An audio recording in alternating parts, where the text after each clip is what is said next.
नमस्ते दोस्तों, आपका स्वागत है हमारे चैनल क्राइम रिकॉर्ड पर। आज हम बात करने जा रहे हैं एक ऐसी कहानी की जो सुनकर आपके रोंगटे खड़े हो जाएंगे।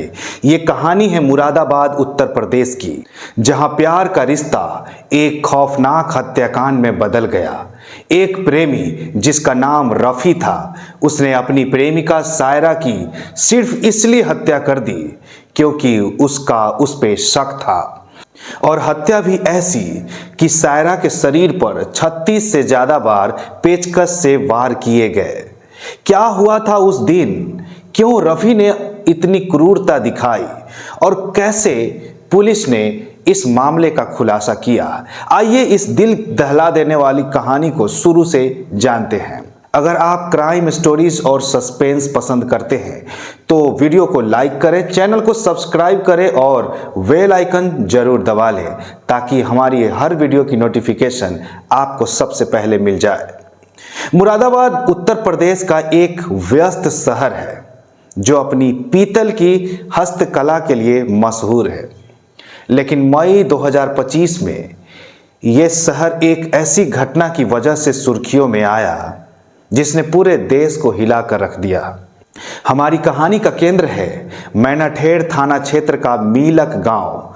यहां रहती थी 20 साल की सायरा, एक साधारण सी लड़की जो अपने परिवार के साथ एक सामान्य जिंदगी जी रही थी।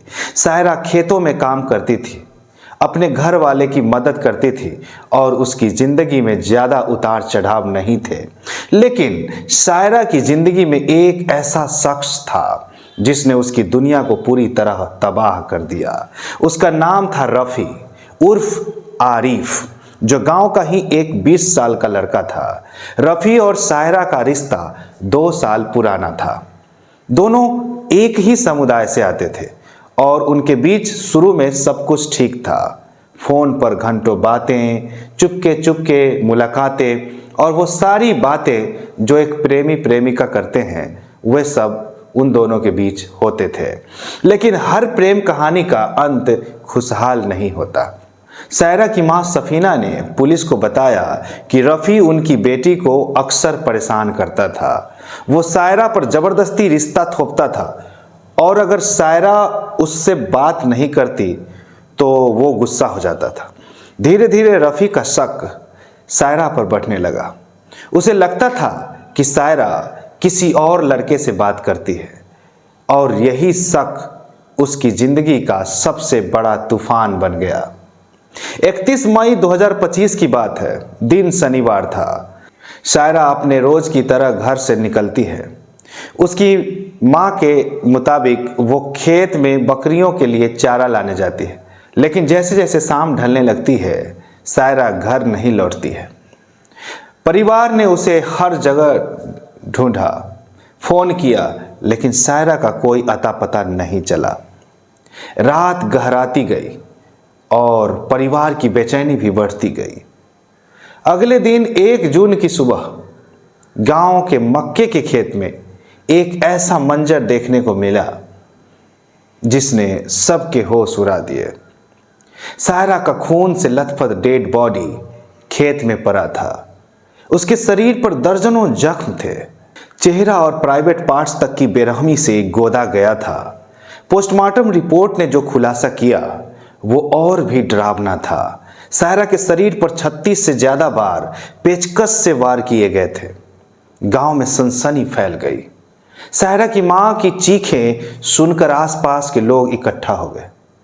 हर कोई हैरान था कि आखिर इतनी क्रूरता किसने और क्यों की। पुलिस तुरंत मौके पर पहुंची और जांच शुरू कर दी। शुरुआत में जांच में पुलिस को शक था कि सायरा के साथ बलात्कार हुआ होगा क्योंकि उसके प्राइवेट पार्ट से खून बह रहा था। लेकिन पोस्टमार्टम रिपोर्ट ने साफ कर दिया कि बलात्कार नहीं हुआ था। हत्या एक धारदार हथियार यानी पेचकस से की गई थी।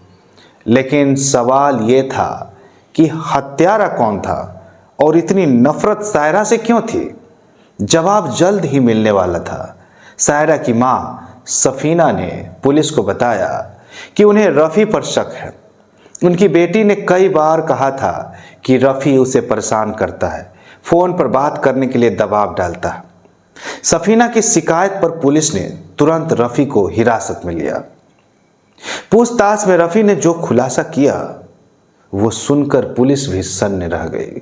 रफी ने कबूल किया कि उसने ही सायरा की हत्या की थी, लेकिन उसकी कहानी में कुछ ट्विस्ट थे।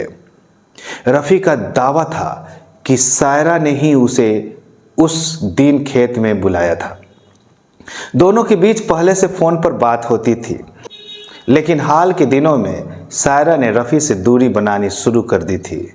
रफी को शक था कि सायरा किसी अन्य लड़का से बात करने लगी है। उसने ये भी बताया कि कुछ दिन पहले सायरा ने गांव के एक शख्स से उसकी पिटाई करवाई थी, जिससे वो और क्रोधित था। उस दिन खेत में मुलाकात के दौरान दोनों के बीच बहस हुई। सायरा ने रफी को गाली दी और उसे थप्पड़ मार दिया। रफी का गुस्सा 7वें आसमान पर पहुंच गया। उसने सायरा का दुपट्टा खींचकर उसका गला घोंट दिया, जिससे वो बेहोश हो गई। लेकिन रफी यही नहीं रुका। उसने अपनी जेब से पेचकस निकाला और सायरा पर ताबड़तोड़ वार करना शुरू कर दिए। 36 बार, एक के बाद एक वार, जैसे उसका गुस्सा खत्म ही नहीं हो रहा हो। पुलिस ने रफी के पास से हत्या में इस्तेमाल किया गया पेचकस और सायरा का मोबाइल फोन बरामद कर लिया। भारतीय न्याय संहिता की धारा 103, जो कि हत्या के लिए होता है, उसके तहत मामला दर्ज कर लिया गया और रफी को जेल भेज दिया गया।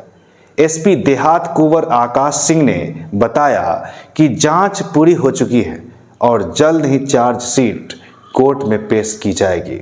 सायरा की हत्या ने न सिर्फ उसके परिवार बल्कि पूरे गांव को झकझोर कर रख दिया। लोग सवाल उठा रहे थे कि आखिर प्रेम जैसा खूबसूरत रिश्ता इतना खतरनाक कैसे हो सकता है। रफी का शक, उसका गुस्सा और उसकी क्रूरता ने एक मासूम जिंदगी छीन ली। सायरा के परिवार ने मांग की कि रफी को फांसी की सजा दी जाए, लेकिन ये कहानी सिर्फ सायरा और रफी की नहीं है। ये उन तमाम रिश्तों की कहानी है जहां शक, जलन और गुस्सा जिंदगियों को बर्बाद कर देता है। मुरादाबाद का ये हत्याकांड हमें सोचने पर मजबूर करता है कि क्या हम अपने बच्चों को सही और गलत की समझ दे रहे हैं? क्या हम उन्हें रिश्तों में सम्मान और भरोसा सिखा रहे हैं? इस घटना के बाद सोशल मीडिया पर भी लोग गुस्से में थे।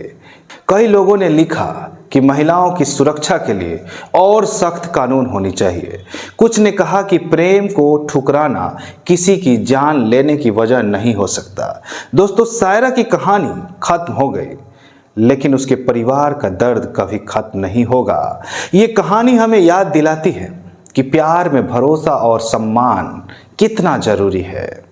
अगर आप इस कहानी से कुछ सीखे हैं तो इसे अपने दोस्तों और परिवार के साथ शेयर करिए। कमेंट में बताइए कि आपको ये स्टोरी कैसी लगी और क्या आप चाहेंगे कि हम ऐसी और सच्ची क्राइम स्टोरीज लेकर आएं।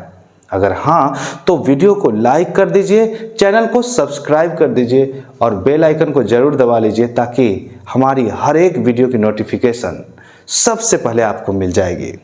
अगली वीडियो में फिर मिलते हैं किसी खौफनाक कहानी के साथ। तब तक के लिए सुरक्षित रहें और अपनों का ख्याल रखें। धन्यवाद। Bye bye. जय हिंद।